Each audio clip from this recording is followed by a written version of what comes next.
يا أيها الناس اعبدوا ربكم الذي خلقكم والذين من قبلكم لعلكم تتقون.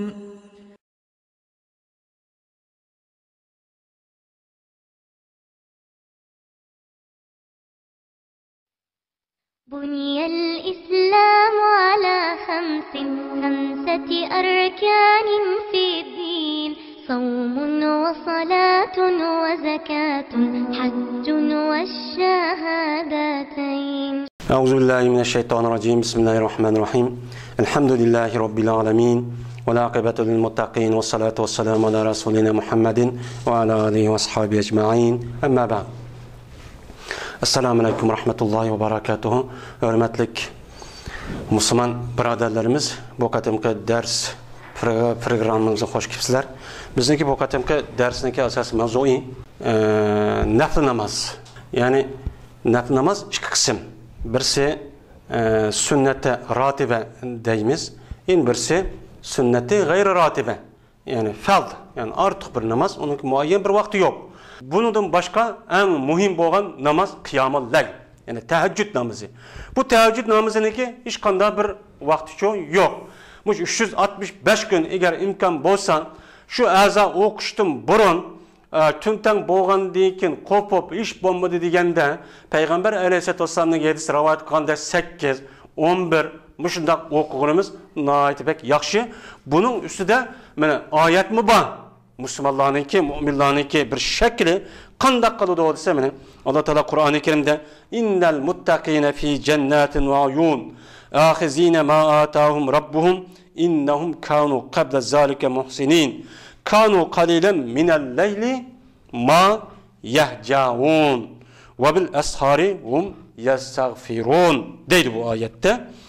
Yeni bir oyatda Alloh taolo va ibadur rahmanul lezine yamshunal ardi هونا وإذا خاطبهم الجاهلون قالوا سلاما والذين يبيتون لربهم سجدا وقياما diyen ayet var. Ayet olan bu anda kiremde. Yeni bir ayetten de İnnemâ yu'min bi ayatina allazîne izâ zukkiru biha kharru succeten ve sebbahu bihamdi rabbihim ve hum la yestekbirun. Tetecâfâ cunubuhum enil medâci'i yed'ûne rabbahum khawfen ve tema'an وَمِمَّا رَزَقْنَاهُمْ يُنْفِقُونَ فَلَا تَعْلَمُ نَفْسٌ مَا أُخْفِيَ لَهُمْ مِنْ قُرَّةِ أَعْيُنٍ جَزَاءً بِمَا كَانُوا يَعْمَلُونَ. Depmene muş ayette keçisi okulduğun muşu teheccüd namazınınki ne kadar mühim, ebzel ikkenin bu ayette beni uqturu demdi.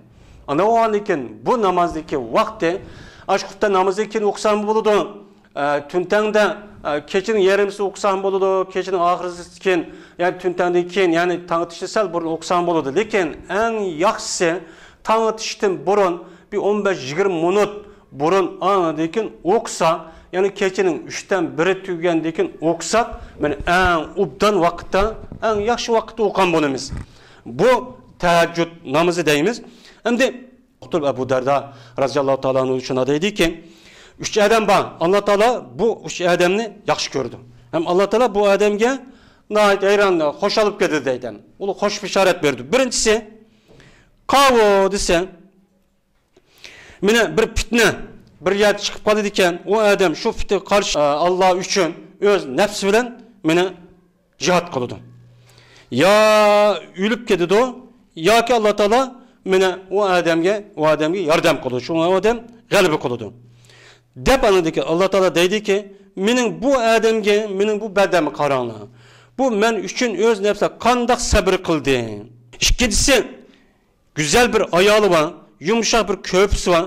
Şundaq turulğun o adam, o güzel ayal, şundan yaxşı köpe, yadılğan joy, aştaq turğu u yer yatmay o adam dik kopop ketse, tahajjud namaz o'qigan kishiga Allah Teala meni nahayat hayron qilib, xo'shal bo'ladi deydi.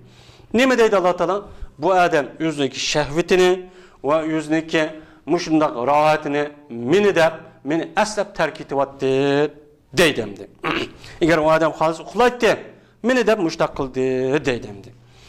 Abu Derda radhiyallohu ta'ala ondan rivoyat qilgan bir hadis, bir adam o'zidagi yotqini kipti uxlayman deb, u adam shu yotqanda kirgan vaqt o'zidan men kechida tahajjud namoz o'qiyman deb niyat qildim. Niyat qilgan bo'lsa bu odam niyat qilib uxlab ekan, ammo kech o'g'namabdi, tong etib ketibdi. Tong etib ketgan bo'lsa u odam uchun nima niyat qilgan bo'lsa Alloh taolo shuni yozadi deydi. Ya'ni bu shu tahajjud namozniki ne kadar muhim ekanligi. Ham bu hadisda Payg'ambar shuna deydiki, bu odamning shu vaqt uxlagan uyqusi u odam uchun sadaqa bo'ladi deydi. Yeni bir hadisda Payg'ambar sallallohu Abu Hurayra roziyallohu anhu rivoyat qilgan hadis shuna deydiki, Alloh taolo bir odam uchun rahmat qilsin ki o odam kechida qopdi, qopib o'z namoz o'qidi va o'zidagi ayolini o'g'atdi. Agar ayol qopqil olmasa o'zidagi ayolning yuziga suv chechib, mushta o'g'atgan kishiga Alloh taolo rahmat qiladi deydi. Undan oxirdan Alloh taolo bir ayolga rahmat qiladiki, o ayol shundoq uyqudan ketib qopdi, qopib tahajjud namoz o'qidi. Undan keyin o ayol shu men o'qidim deb qolmay o'zining erini o'qigan, mushta o'qitgan bo'lsa, bu ayolga Alloh taolo rahmat qilsin, Alloh taolo rahmat qiladi dedi. Bunuga asosan, ya'ni bu salat tahajjud namoz ustida Payg'ambar alayhisolatu vasallamniki hadislari nihoyat bak jiq. Samurat Jundub raziyallohu taolo anhu shuna deydi. Payg'ambar alayhisallam bizni buyurdi. Shu o'qiymiz biz kechidan, mayli oz olamdi, mayli jiq olamdi, kechida bir namoz o'qishga bizni buyurdi. Shuni bu namozning eng oxirini vitr qilishni buyurgan Payg'ambar alayhisallam deydi. Ya'ni bundan uchun o'qish kerak. Endi bir hadisda Payg'ambar alayhisolatu vasallam shuna deydi. Meni Anas raziyallohu taolo anhu rivoyat qilgan bir hadis. Mening masjidimda bir namoz o'qish men 10,000 namozniki barobar bo'ladi. Ya'ni Masjid Nabaviyda bir odam bir namoz o'qisa, 2 rakat namoz o'qisa, meni u odam 10,000 namoz o'qiganlik bilan barobar bo'ladi deydi. Masjid-i Haramda Baytullohda bir odam namoz o'qibdi, ya'ni 2 rakat namoz o'qigan bo'lsa, 100,000 qata namoz o'qidi deganlikniki barobar bo'ladi deydi. Endi Ribatda, ya'ni urush maydoni, jihad maydoni bir odam namoz o'qigan bo'lsa, mana bu odamning o'qigan bu namozi 2000 namozniki barobariga bo'ladi. Buningda jiq 2000 rak 10,000 jiq mundaq bir namoz o'qidi deganlik barobar bo'lish uchun mana kechida mana bir odam qo'p namoz 2 rakat namoz o'qib qo'ysa, men buningda jiq namoz bo'ladi. Hatto mening masjidimdan, Baytullohil Haramdan, urush maydoni, jihad maydonidan o'qigan namozimni shunda jiq savob bo'ladi. Kechida qo'p 2 rakat namoz o'qiganligi deb Payg'ambar alayhisolatu vasallam bu hadisda shuna uchun rivoyat qilgan. Ana o'qigandan keyin bu hadisga asosan biz endi qanday qilishimiz kerak? Kechida iloji kim bor, hech bo'lmadi deganda 2 rakat bo'lsin namoz o'qishimiz kerak. Eng yaxshisi mana 11 rakat yoki 13 rakat o'qishimiz bu yaxshi. Chunki bu 11 yoki 13 degan Payg'ambar alayhisolatu vasallamdan rivoyat qilgan bir qancha hadis bor. Bu hadisga asosan deyilyapti. Endi bir endi namoz endi sunnati g'ayri rotiba bo'lgan namozning yana birisi tarovih namozi. Ramazonda tarovih namozi deymiz. Bu tarovih namoz bir sunnat. Men er olamdı, men ayol olamdı, Ramazan kirgen aman şu xufta namazını o'qib, sunnatni o'qib bo'lgandan keyin meni tarovih namozini o'qish bu sunnat. Bu Payg'ambar alayhisolatu vasallamning hadisi uchun bor. Bu odamlar jamoat bilan o'qindi, yakigan o'qimdi, bu bo'ladi. Lekin eng yaxshisi jamoat bilan shu shaklda o'qiganimiz bu eng yaxshi bo'ladi. Payg'ambar alayhisolatu vasallam shuna deydi. Mana bu Ramazonda o'qilgan salat taravihniki muhim ekanligida, "Men qama Ramazona imanan va ihtisaban, g'ufira lahu ma taqaddama min zanbi." Bir odam Ramazon oyida rasmiy iymon etib qopdi. Ya'ni tahajjud namozi o'qibdi, ya'ni salat tarovih namozi o'qibdi va Allohni kutibdi savobini. Alloh berdi deb Allah şu Ramazan'ın faziletida bir qancha shunday qilsa, jiq savob berdi ekan, buni savobini Alloh berdi deb, shunday maqsadda mana shu tarovih namoz o'qigan bo'lsa, mana bu odamniki ilgari gunohning hammasini kechiradi deydi. Mana Payg'ambar alayhisolatu vasallam asli mana Oysha roziyallohu taolo anha qilgan rivoyatida shuna deydi. Payg'ambar alayhisolatu vasallam mana masjidda Ramazonda namoz o'qidi, tarovih namozini.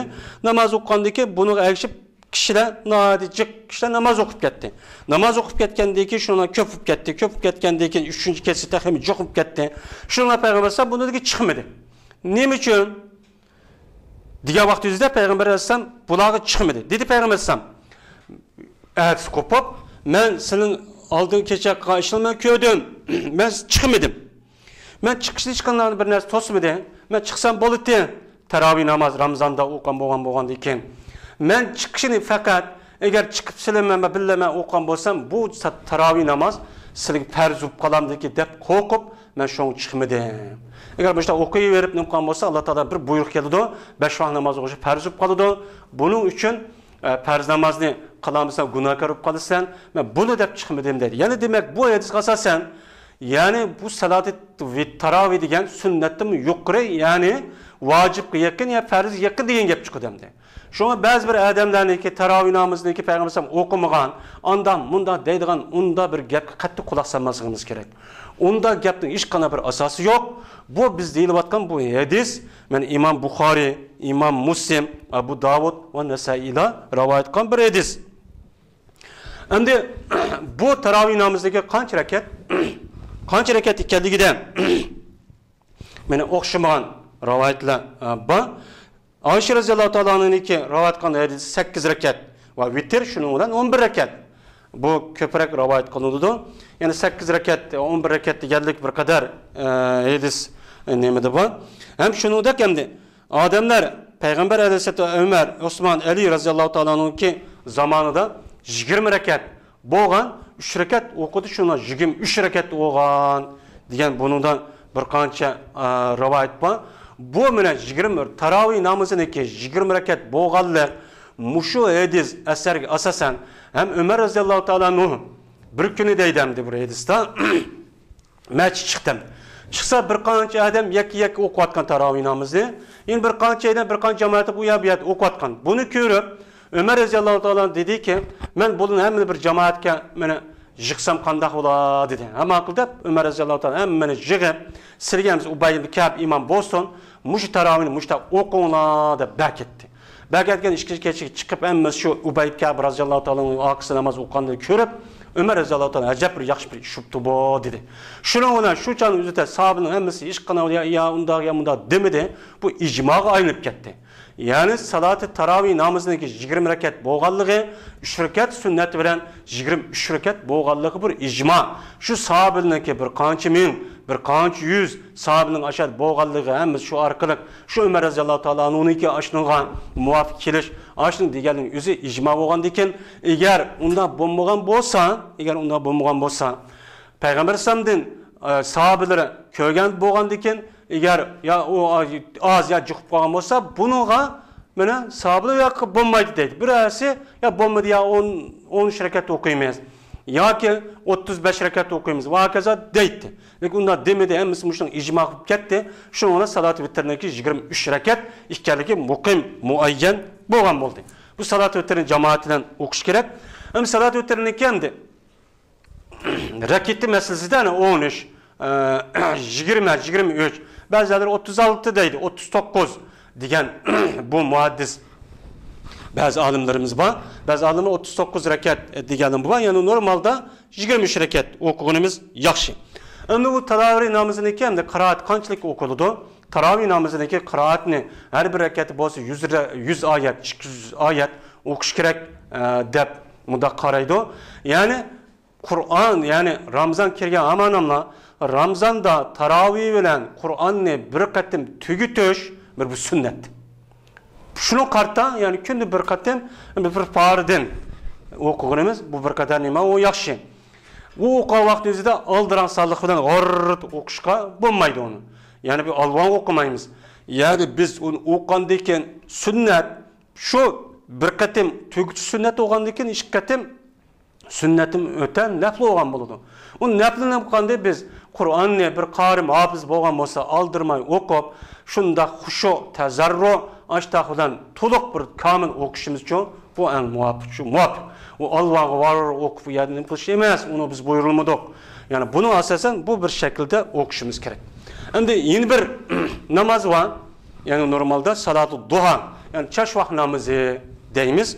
Çashvah namazınınki meni fazilati ustida Peygamber Aleyhisselatü Vesselam'dan rivayet kılgan bir qancha hadislar var. Yani Abu Zar radhiyallohu ta'ala shuna deydi. Deydi Peygamber Aleyhisselam. Meni sizning biriniki her bir a'zosiga her kun qopqa vaqt yuzida shu a'zoning ustiga bir sadaqa berish vojib bo'lib qopdi. Bizim bedenimizde 360 neçe söngek var. Onun da başka cık parçalar var. Şu parçaların her bir parçasına bir de sadaka veriş, her bir adam az kopka vakti vacip olur demdi. Şunu beğenmesek bu şuna kopudu deydi. Ondan oğandayken her bir kata etkan tesbihimiz. Ben namazın içinde sırtı da subhanallah, elhamdülillah deyle, Allah deyle. Her bir tesbihimiz tesbih sadaka oldu. Her bir elhamdülillah deyişimiz. Bu sadaka. Her bir la ilahe illallah vahdehu deyip la ilahe illallah deyişimiz. Bu sadaka olgan buludu. Her bir tekbirimiz bu sadaka olgan buludu. Emir bil ma'ruf ve nehy anil munkardan ibaret olgan bu iş bu sadaka olgan buludu. Mene anda olgandan mene muşriklerden 2 rekat namaz kifoya kıldı. O kavı mene salatu duha. Yani salat duhani okusana mene şu qancha a'zo olgan bo'lsa shu a'zoga nisbatan sadaka shunga bilan tamom bo'lib tugaydi. Yani pakiz shundoq a'zoyimiz shundoq salomat bo'ladi deydi. Mana Burayda roziyallohu ta'ala anhu rivoyat qilgan bir hadisi bor. Payg'ambar sollallohu shuna degan, insonda 360 uji bor. Buning ustiga mana har bir ujiga birdan sadaqa berish vojib bo'lgan bo'ladi. Deganda sahabe şuna degan, ya Rasulullah bu 360 uji olsa, parça olsa bu 360 sadaqani berish kim qodir edi, kuch edi degan.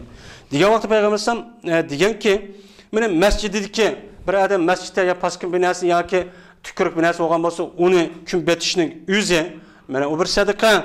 Yo'lda bir narsa olgan bo'lsa, odamga azar bo'lgan, uni bu yerga yetish u bir sadaqa. Agar buning qodir bo'lmasa, salat zuhani o'qisa, mana hammasiga mush kifoya qiladi dedi. Unda olgan bo'lgandan biz iloji kim bor? Mush salat zuhani, ya'ni chashvah namozini iloji kim bor har kuni o'qishimiz kerak. Buniki vaqti kun chiqib, kun nayzuyi o'rlagandan keyin shu kunninki shu olgan vaqtqichlik bo'lgan orliq chash vaqti olgan bo'ladi. Shu rakat shu vaqtda o'qisak bu bo'ladi demdi. Yana bir namozniki, yana bir namoz var. Bu namoz salat istixora. Yani istixora namozi. Yani yaxshilikni talab qilish namozi degan gap. Bir mo'min bir ishni qilmoqchi, to'y qilmoqchi, bir yerga bormoqchi, bir ishlar qilmoqchi, tijorat qilmoqchi, yo u yerga safar qilmoqchi, yo bir ishni qilmoqchi. Şu işini qilishdan burun bir o'qiladigan bir namoz var. Bu namozniki ismi salat istixora deydi.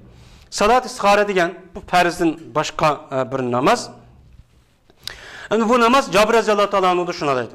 Payg'ambar alayhisolatu vasallam bizga salat istixoraning ishlarining hammasini mana ishlar har qanday bir ish qilib qolsak salat istixorani o'rgatdi. Qandaki Qur'oni Karimning surasida bizni qanday o'rgatgan bo'lsa, bizga salat istixoradan iborat bo'lgan bu namozni shundoqcha shuna muhim bilib, mushta bizga o'rgatdi deydi. Payg'ambar sollallohu shuna deydi. Sizning biringlar bir ishni qilmoqchi bo'lgan bo'lsa, men qanday ish olsun? Men cho'ng, kichik, buna bir ish qilmoqchi bo'lsa, shu sizning biringlar meni 2 rakat nafl namozchi o'qisin, boshqa farzim boshqa. O'qib bo'lgandan keyin salom berib bo'lgandan keyin ana to'vangi duoni o'qisin. Nima desin? Allohumma astaghiruka bi'ilmika va astaqdiruka biqudratika va as'aluka min fadlikal azim fa innaka taqdiru va la aqdiru va ta'lamu va la a'lamu va anta allamul ghuyub. Allohumma in kunta ta'lamu anna hazal amra. Yani ta'lam anna hazal amra degan vaqt o'zida, yani jazi egar mush ish degani, yani biz nima ishni qilmoqchi bo'lgan bo'lsak, yani Allohumma in kunta ta'lamu degandan keyin ko'nglimizga nima ishni qilmoqchi bo'lsak, shu ishni biz ko'ngilni ko'chiramiz. Biz bilan to'y qilmoqchi, yo tijorat qilmoqchi, yo safar qilmoqchi, yo bir yerga bormoqchi, yo bir terror qilmoqchi, yo birisi bilan tijorat o'rtaq ish qilmoqchi deganidek, yo o'qimoqchi, yo o'qitmoqchi va kaza ishlarimiz.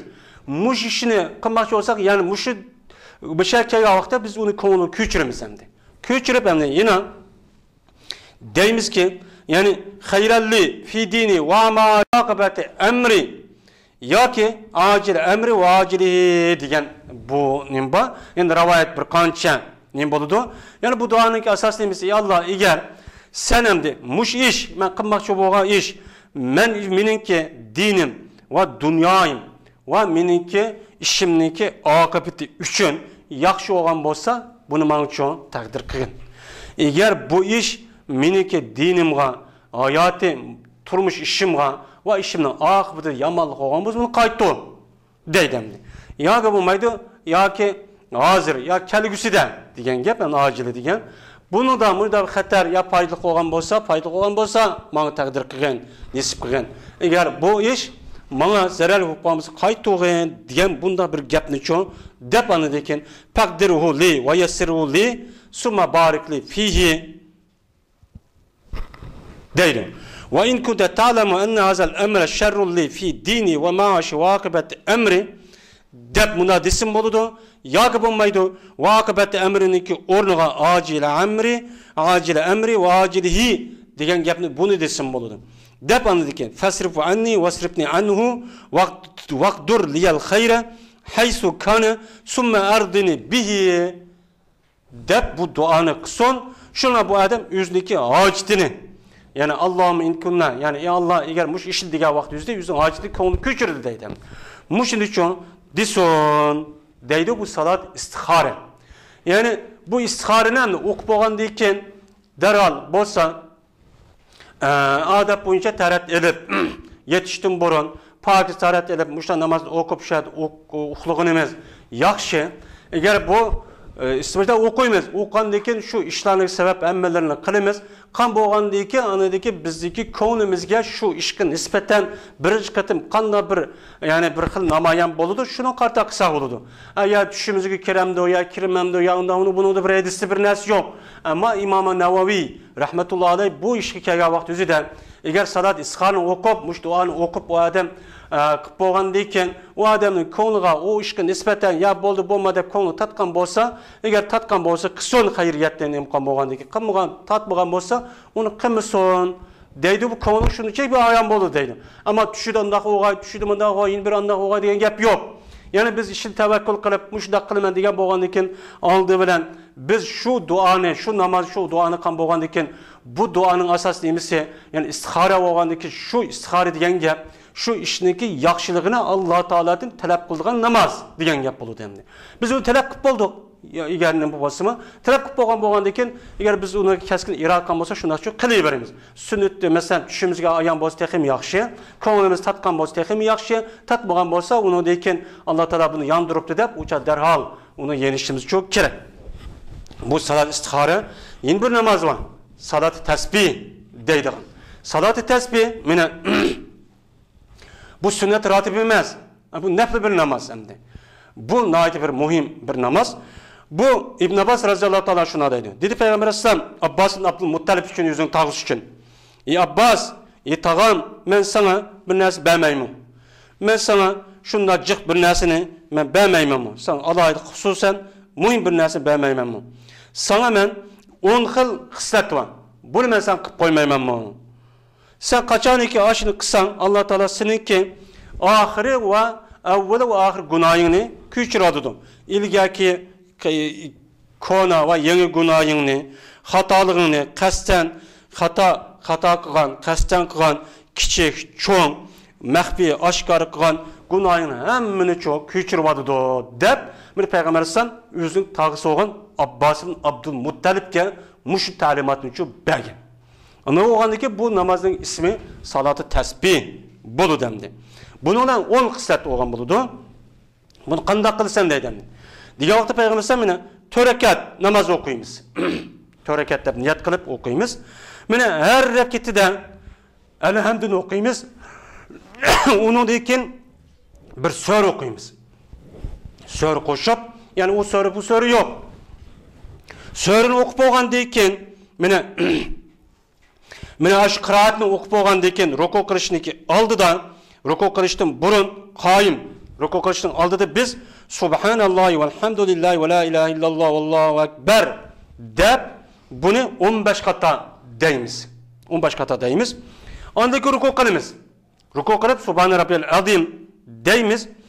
Va biz endi ruku qilib deb bo'lgandan keyin subhana robbiyal azim deb bo'lgandan keyin 3 qator 7 qator undan keyin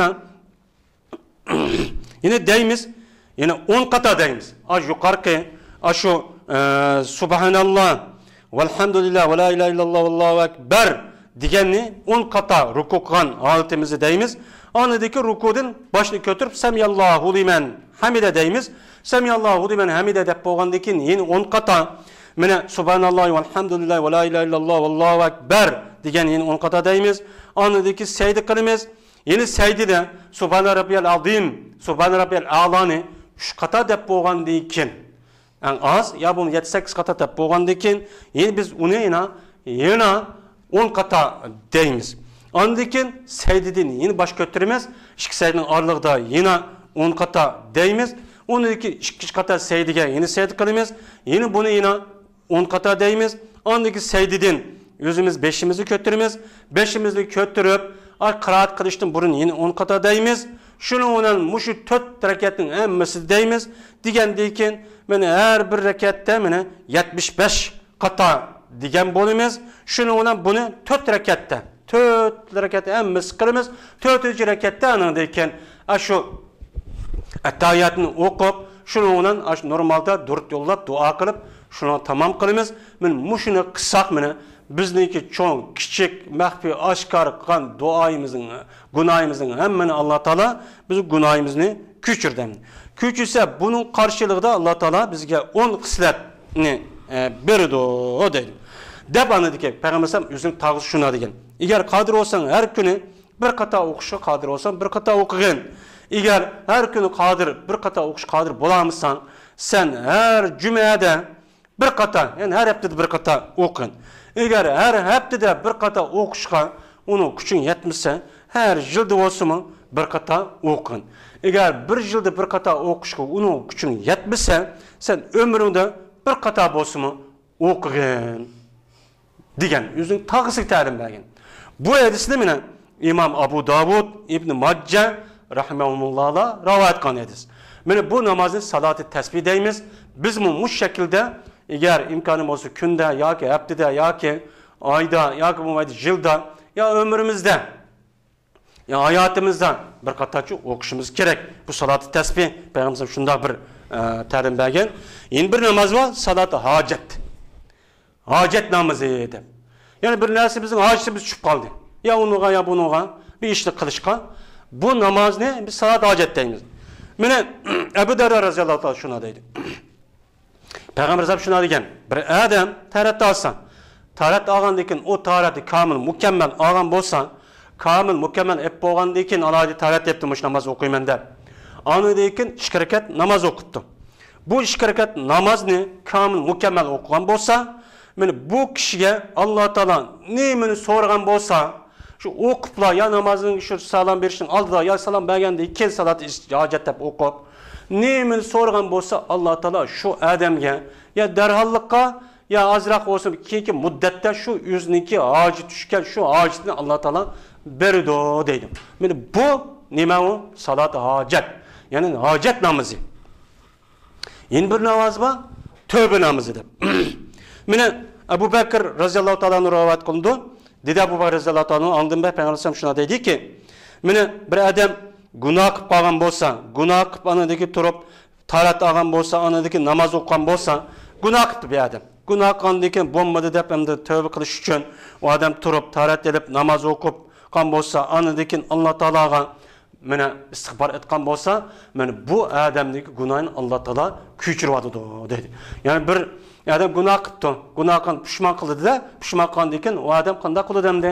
Mana qilib qiptiman deb bu namozniki ismi salati tövbe. Tövbe qilish namozi.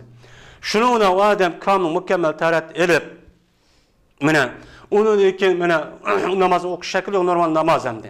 O'qigandan keyin Alloh taologa mana istig'for etib, Alloh mana o'qimiş gunoh qilib kechirsin deb mushtaqan bo'lsa, Alloh taolo bu odamniki gunohini kechiradi deb anladıkken Peygamber aleyhisselatü vesselam tevenki ayet okuyan ki وَالَّذِينَ اِذَا فَعَلُوا فَاحِشَةً اَوْ ظَلَمُوا أَنْفُسَهُمْ ذَكَرُوا اللّٰهَ فَاسْتَغْفَرُوا لِذُنُوبِهِمْ وَمَنْ يَغْفِرُ الذُّنُوبَ إِلَّا اللّٰهُ وَلَمْ يُصِرُّوا عَلَى مَا فَعَلُوا وَهُمْ يَعْلَمُونَ أولئك جزاؤهم مغفرة من ربهم وجنة تجري من تحتها الأنهار خالدين فيها deb mushu oyatni o'qidi deydi. Mana bu namozning ismi mana salatu tövbe deb ataymiz. Mana bu salatu tövbe şunun bilan tugagan bo'ldi. Yana bir namoz var. O namozniki ismi salatu kusub. Salatu kusub inşallah salatu kusubni yani bu yeni bir dersimizde inşallah tamamlaştırırız. Bizniki bu qatimki yani sünnet-i ratibidan başqa muhim bo'lgan namazın üstüde to'xtalg'imiz mushagichlik bo'lsin. Yeni bir qator ko'rishguncha yani Allohga omonat bo'linglar va oxiru da'vona alhamdulillahi robbil alamin. بني الإسلام على خمسة أركان في الدين صوم وصلاة وزكاة حج والشهادتين شهادة أن لا إله إلا الله وأن محمد رسول الله